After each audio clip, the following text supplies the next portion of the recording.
11 years ago, a poker night in Malibu turned into a custody battle over Kim Richards, and Lisa Rinna accurately called it. It's whack-a-doodle time. It is whack-a-doodle time. Let's get into it. We open in Malibu at a haunted Restoration Hardware. Vince is setting up chips and cards. Eileen is setting up ways to burn down the house. She grabs a fire starter brick and lights it before Vince can even check if the flue is open. Well, please do it quickly, because now we're on fire. No, turn that off. I can't turn it off. It's a fire. Across town, Kyle swings by to pick up Brandi. Brandi gets in clutching 3 bottles of champagne and 2 glasses. They fill both glasses, and mid-gulp, Kim becomes the topic. Kyle's talking about generational silence, addiction, and family shame. Brandi's treating the car like a party bus. Kim pulls up to Lisa Rinna's. Lisa can feel the energy is wrong before the door even shuts. Are you drinking? Drinking? Are you taking Not today. Not Today is doing Olympic-level heavy lifting. Kim starts talking about Monty. The sadness is real, but the energy is wobbly. She flips from vulnerable to vicious in one breath. Don't, Lisa. All right. Don't. Okay. Feel sorry for me. Rinna isn't sure what to make of this version of Kim. It's whack-a-doodle time. It is whack-a-doodle time. They start play-acting scenes. Kim leans in, and the bit stops being a bit. You're disgusting. Yeah. By the time they hit the PCH, Rinna is trying to figure out if she can do a tuck and roll. I want to run. I want to get out of the car and run, because I don't know what to do with this. You act all day long, Kim Richards. Yeah, And you're good at it. They reach Malibu, and Rinna exits the car like she escaped a hostage situation. Eileen greets them. Kyle and Brandi arrive next.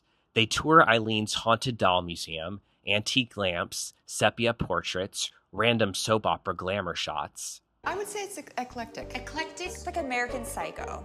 Brandi confuses 2 separate murderers, but conceptually she's spot on. The house looks like people have died in it.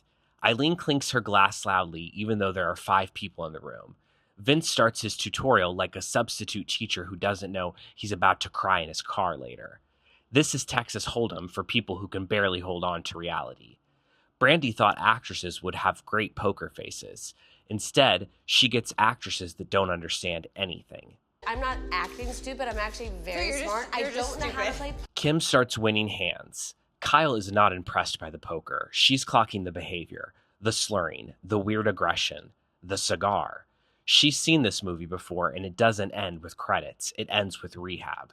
Meanwhile, Brandi builds a backstory about Kyle being jealous of Kim's childhood acting success. You know, I think it's really hard for Kyle to see Kim excel at things, much like in their childhood, Kim excelled at acting, Kyle didn't.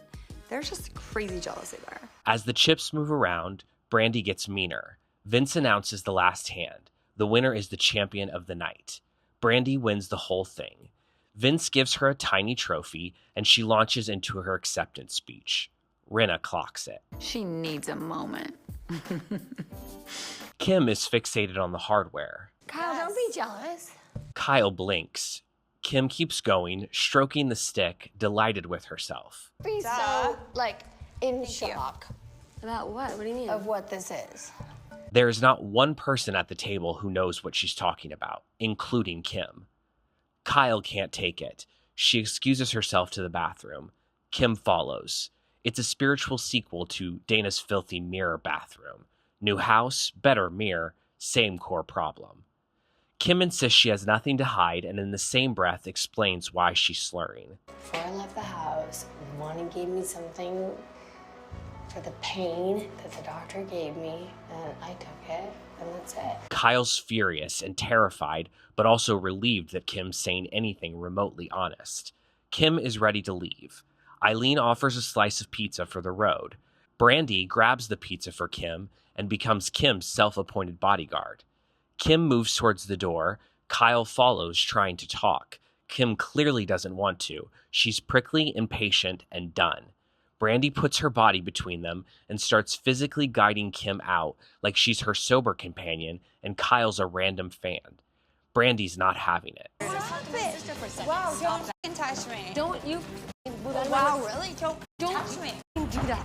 She throws the pizza and walks Kim out, arm in arm, like she's escorting a client out of a bad club appearance.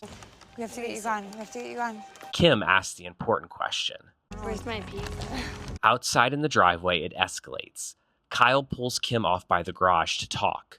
Brandi stays back with Eileen and Rinna, giving them her monologue about how Kim and Kyle have always been in competition. That's not enough attention for Brandi, so she marches over to the sisters. Kyle makes it clear she doesn't want her there.